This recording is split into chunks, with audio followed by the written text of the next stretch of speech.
Mobile charge ಆಗ್ತಿಲ್ಲ ಅಂತ charger ಹುಡುಕಿದ್ರೆ ಲ್ಯಾಪ್ಟಾಪ್ಗೆ ಒಂದು ಕೇಬಲ್, ಇಯರ್ಬಡ್ಸ್ಗೆ ಒಂದು, ಪವರ್ ಬ್ಯಾಂಕಿಗೆ ಒಂದು ಅಂತ ಕೇಬಲ್ಗಳ ರಾಶಿಯೇ ಸಿಗ್ತಾ ಇತ್ತು.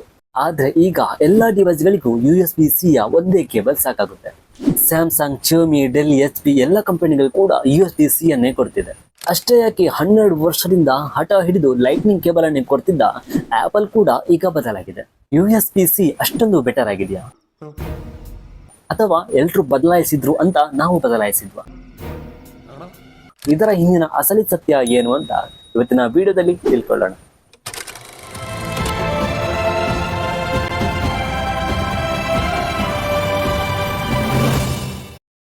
ಹಾಯ್, ಹೆಲೋ, ನಮಸ್ಕಾರ, ವೆಲ್ಕಮ್ ಬ್ಯಾಕ್ ಟು ಕರಾವಳಿ ಟೆಕ್.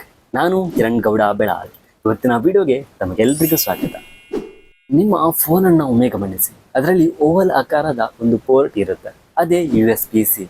2 ವರ್ಷದ ಹಿಂದೆ ಮೊಬೈಲ್ನಲ್ಲಿ USB-A, ಲ್ಯಾಪ್ಟಾಪ್ನಲ್ಲಿ ಬ್ಯಾರೆಲ್ ಚಾರ್ಜರ್, ಐಫೋನ್ನಲ್ಲಿ ಲೈಟಿಂಗ್ ಚಾರ್ಜರ್, ಇಯರ್ಬಡ್ಸ್ಗೆ ಒಂದು, ಪವರ್ ಬ್ಯಾಂಕ್ಗೆ ಒಂದು ಅಂತ ಬೇರೆ ಬೇರೆ ಚಾರ್ಜರ್ಗಳಿತ್ತು. ಆದರೆ ಈಗ ಎಲ್ಲ ಡಿವೈಸ್ಗಳಲ್ಲೂ USB-C ಇದ್ದೇ ಇರುತ್ತೆ. ಇಷ್ಟೆಲ್ಲ ಬದಲಾವಣೆ ಆಗಬೇಕಾದ್ರೆ USB-Cಯಲ್ಲಿ ಉಳಿದ USB-ಗಳಿಗಿಂತಲೂ ಏನಾದರೂ ವಿಶೇಷತೆ ಇರಲೇಬೇಕಲ್ವಾ? ಆ ಸ್ಪೆಷಾಲಿಟಿ ಏನು ಅಂತ ನೋಡೋಣ. ಅದಕ್ಕಿಂತ ಮೊದಲು ವಿಡಿಯೋಗೆ ಒಂದು ಲೈಕ್ ಕೊಟ್ಟು ವಿಡಿಯೋವನ್ನು ಕೊನೆ ತನಕ ನೋಡಿ.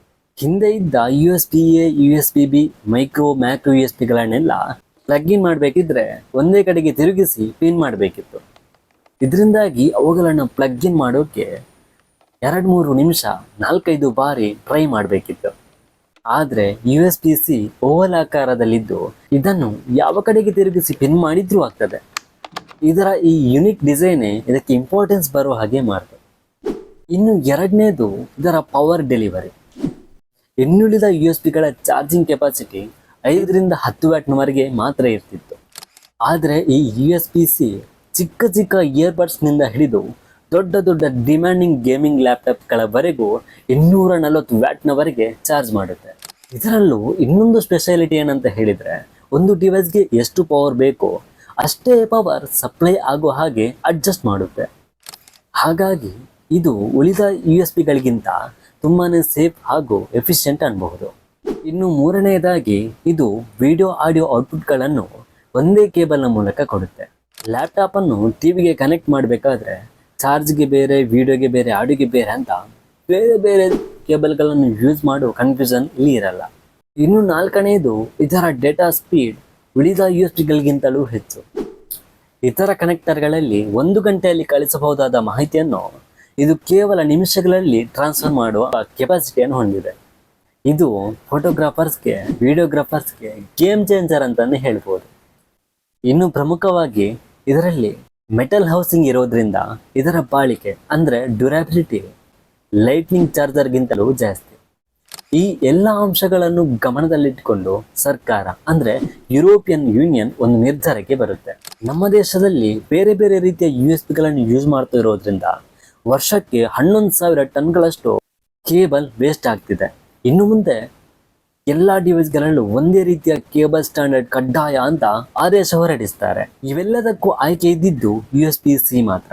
ಹಾಗಾಗಿ ಎಲ್ಲ ಡಿವೈಸ್ ಮ್ಯಾನುಫ್ಯಾಕ್ಚರಿಂಗ್ ಕಂಪನಿಗಳು ಬೇರೆ ಚಾಯ್ಸ್ ಇಲ್ಲದೆ USB-Cಯನ್ನೇ ಬಳಸೋಕೆ ಶುರು ಮಾಡಿದ್ವು. ಆದರೆ ಸುಮಾರು 10 ವರ್ಷದಿಂದಲೂ ಲೈಟ್ನಿಂಗ್ ಚಾರ್ಜರನ್ನೇ ಕೊಡ್ತೀವಿ ಅಂತ ಹಠದಿಂದ ಕುಳಿತಿದ್ದ ಆ್ಯಪಲ್ಗೆ ಈಗ ಉಳಿದಿದ್ದು 2 ದಾರಿ. ಮೊದಲನೆಯದು ಇಡೀ ಜಗತ್ತಿಗೆ USB-Cಯನ್ನು ಕೊಡಬೇಕು, ಅಥವಾ ಯುರೋಪ್ಗೆ ಮಾತ್ರ USB-Cಯ ಡಿವೈಸ್ ಅನ್ನು ಕೊಟ್ಟು ಉಳಿದಂತೆ ಅಮೆರಿಕ ಮತ್ತು ಭಾರತಕ್ಕೆ ಲೈಟ್ನಿಂಗ್ ಚಾರ್ಜರ್ ಅನ್ನೇ ಕಂಟಿನ್ಯೂ ಮಾಡೋದು. ಹೀಗೆ ಮಾಡಿದ್ರೆ ಒಂದೇ ಪ್ರಾಡಕ್ಟ್ ಅನ್ನು 2 ರೀತಿಯಲ್ಲಿ ಮ್ಯಾನುಫ್ಯಾಕ್ಚರ್ ಮಾಡಬೇಕು. ಇದರಿಂದ ಮ್ಯಾನುಫ್ಯಾಕ್ಚರಿಂಗ್ ಕಾಸ್ಟ್ ಕೂಡ ಜಾಸ್ತಿ ಆಗುತ್ತೆ. ಈ ಕಾರಣದಿಂದ ಬೇರೆ ದಾರಿನೇ ಇಲ್ಲದೆ ಆ್ಯಪಲ್ ಕೂಡ ತಮ್ಮ ಡಿವೈಸ್ಗಳಲ್ಲಿ USB-Cಯನ್ನೇ ಕೊಡೋ ನಿರ್ಧಾರ ಮಾಡುತ್ತೆ. ಆ್ಯಪಲ್ನವರು ಚೇಂಜ್ ಮಾಡಿದರೆ ನಾವು ಕೂಡ ಚೇಂಜ್ ಮಾಡ್ತೀವಂತ ಉಳಿದ ಎಲ್ಲ ಡಿವೈಸ್ ಮ್ಯಾನುಫ್ಯಾಕ್ಚರಿಂಗ್ ಕಂಪನಿಗಳು ತಮ್ಮ ಎಲ್ಲ ಡಿವೈಸ್ಗಳಲ್ಲಿ USB-Cಯನ್ನೇ ಕೊಟ್ಟಿದ್ರಿಂದ ಈಗ ಎಲ್ಲ ಕಡೆ ಇದರದ್ದೇ ಹವಾ.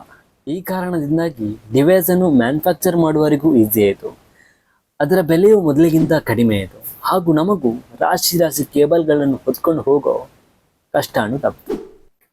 ಇದು USB-Cಯ ಕುರಿತಾದ ಸಣ್ಣ ಪರಿಚಯ.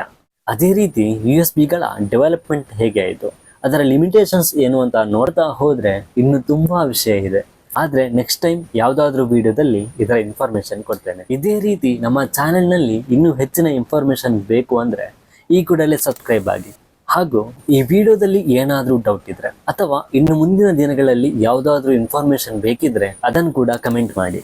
ನಿಮ್ಮ ಫ್ರೆಂಡ್ಸ್ಗೂ ಈ ಮಾಹಿತಿಯನ್ನು ಶೇರ್ ಮಾಡಿ ಅಂತ ಹೇಳ್ತಾ ಮುಂದಿನ ವಿಡಿಯೋದಲ್ಲಿ ಒಂದೊಳ್ಳೆ ಕಂಟೆಂಟ್ ನೊಂದಿಗೆ ಸಿಗೋಣ.